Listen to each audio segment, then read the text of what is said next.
ॲक्टिव्हेशनसाठी तुम्हाला card ॲक्टिव्हेशनवरती click करायचं आहे. कस्टमरने दिलेला मोबाईल नंबर तुम्हाला टाकायचा आहे.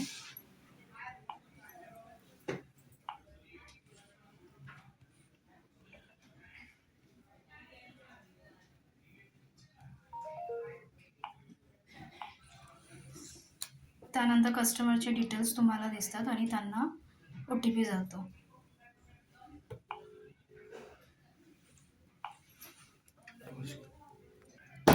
OTP टाकून तुम्हाला व्हेरीफाय करायचं आहे आणि कार्ड तुम्हाला टॅप करायचं आहे. इथं बघा टॅप बिहाइंड द डिव्हाइस लिहून पण येतं. ठीक आहे. बीप झाल्यावरपर्यंत ठेवायचं आहे. जोपर्यंत तुम्हाला असं सक्सेसफुल म्हणून मेसेज येत नाही तोपर्यंत तुम्हाला ठेवायचं आहे. त्या प्रकारे तुमचं कार्ड ॲक्टिव्ह झालेलं आहे.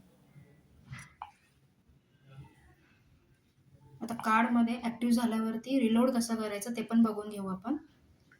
अमाऊंट तुम्हाला सिलेक्ट करायची. हो का सर 85 बॅलन्स. अच्छा, UPI ऑप्शनने कसं करायचं ते आपण बघून घेऊ.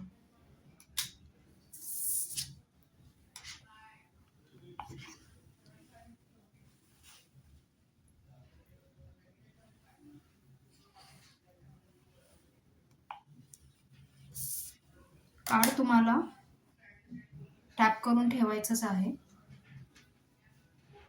QR कोड येईल. QR कोड स्कॅन करायचा आहे.